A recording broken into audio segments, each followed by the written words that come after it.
on makeup and wondered, is this the right shade for me? Do I look like a clown? Am I gonna look like a ghost in every single photo I take? Or maybe you walk down the street and you've seen a girl with makeup that looks like this. Or maybe one of these. And thought, I never want to look like that in any single time that I put on makeup for the rest of my life. Well, hi, I'm Hannah Smith, and today I'm here to teach you how to properly apply makeup, the color correction and foundation edition. Today we will be learning the history of color corrected makeup and application, how to properly color correct and use color correctors, and lastly, how to find the best foundation shade and the best application for your skin tone and type. The history of makeup and color corrective application is vast and spans back generations, as you can see by these old photos. In early Grecian and Roman societies, women would use white chalk to make their faces appear more fair. However, that white chalk just happened to be white lead, which was extremely poisonous and dangerous to their skin. White lead has very disastrous side effects such as permanent skin discoloration, rotting teeth, and massive amounts of hair loss. Even though these dangerous side effects continue to be prevalent, the use of white lead continued most popularly by Queen Elizabeth I, who would use vinegar and white lead as a mixture and put it on her skin every day. Most famously, she died with having to wear a wig every single day, half of her teeth missing, and her skin flaking off almost every day in giant red patches. The use of white lead, however, stopped in the 19th century. In the 19th century, they instead started using calamine lotion mixed with glycerin and zinc oxide, which came in colors of white, red, and pink, which weren't very good options.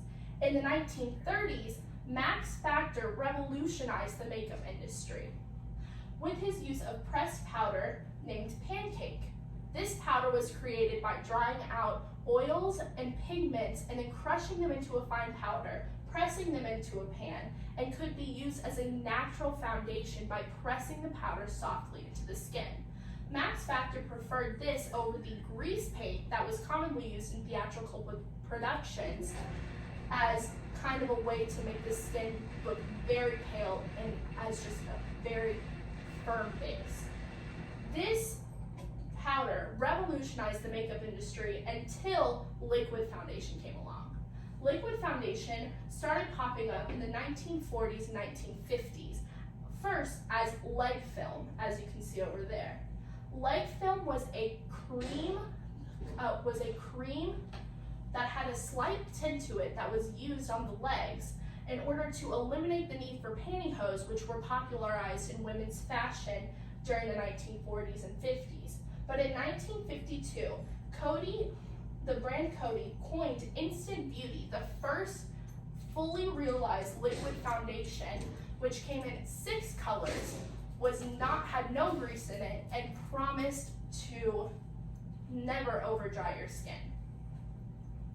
Now Sephora currently has over 3,000 different formulations and colors of foundation in their stores, not including tinted moisturizers, CC creams, and BB creams, and the industry in 2020 has currently experienced massive amounts of growth. In 2018 alone, the makeup industry saw a boom of $532 billion as reported by independent retail analytics company Edited. That boom has just created more exponential growth, going all the way into 2030 as estimated to be a $1 trillion business in the next 10 years. But what good is all that makeup if no one knows how to apply it?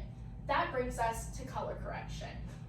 Color correction is the use of complementary colors on the color wheel in order to cancel out any discoloration on the skin. If I have redness, I would use green to color correct, and that way when I apply foundation on top, you won't see any of the redness in my skin. The use of color correction seems very simple, but in fact, people fall into mistakes quite often. The first mistake is not using the proper tone for your skin. So, as someone with a pale face, I can't use a bright orange to color correct the dark circles under my eyes. Instead, I would need to use a peach or a lighter tone so that when I blend it out, it blends in with my foundation as well, and you don't just see a bright orange streak under my eye. Someone with a darker complexion will have to use a brighter color in order to correct it and for the corrector to show up on the skin. That way, when you put the foundation on top, you won't see any brightness or ashiness that the peach would create that would be used on the lighter skin tone. Another problem that comes with color correcting is using too much of it. Green and orange and purple and blue are not skin tones that people have all over their face, which means that you do not need to use that color all over your face. You only need to use it sparingly and with a light hand. If you use it all over your face, it will mix with your foundation, and then you have a green or a purple or a blue or an orange face, and it's not cute on anybody. Trust me, don't do it. Now that you know how to properly color correct, it's time to apply your foundation. Most people, whenever they walk in Sephora, have no idea what they're looking for, no idea how to match colors, and no idea what their undertone is. The best way to find your shade is to start with your undertone. You can do that by taking a look at your wrist, seeing what color your veins are. If you have veins that look purple or a truer blue, your undertone is going to be cool. Veins that are bluish green or teal is a neutral undertone, and veins that are olive or a true green are going to be a warm undertone. These undertones are key to finding the correct shade for you. You should always match those. Now that you know your undertone, you can go into Sephora and look for a shade that you might like. You never ever want to match to your hand or to your wrist because these colors are vastly different from your face. You always want to match to your chest area, or your jawline, because whenever you blend your foundation, this is the color that you're going to blend to. If I blended my color to my arm, it would look a lot different on my face because my face is such a different color.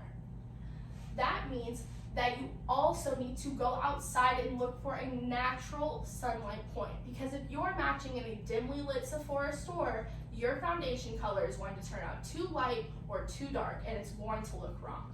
Always leave the store and always match to your face in the natural sunlight. You also need to look for a finish that complements your skin. If you have dry skin, look for a moisturizing or dewy foundation that's going to give moisture back to your skin and not dry and crack off your face. If you have an oilier skin type, then you need to look for a matte or oil control foundation, which is going to not melt off your face throughout the day. So now that you know your color, your finish, and your undertone, you can now start to apply your foundation. There are two common tools for application, which are the beauty sponge and the buffing brush. The buffing brush is going to give you more control on placement of your foundation. It will also give you a fuller coverage as well as a more airbrushed finish. Because of that, you can also look to the beauty sponge as a completely opposite method of putting your foundation. The beauty sponge is going to give you a more natural look with lighter coverage and more of an it's your skin but better type of feel. No matter what method you use to apply, you always need to make sure that you are using stippling and brushing motion. So that's going to be light taps on the skin. Because if you use a buffing motion, all that's going to do is create streaks around your face, no matter if it's with the sponge or the brush. Using that tapping motion is going to create good disbursement along the face. You also want to blend from the inside of your face out.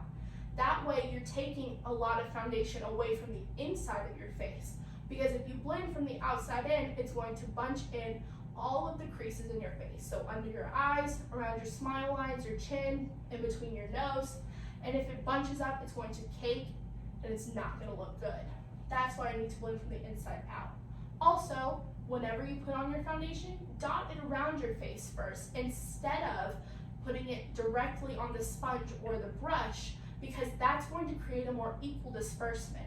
If you put it on the tool first, then wherever you start blending, it's going to have the most foundation and it's going to look very unequal, and it has a high possibility of bunching or pilling on your face.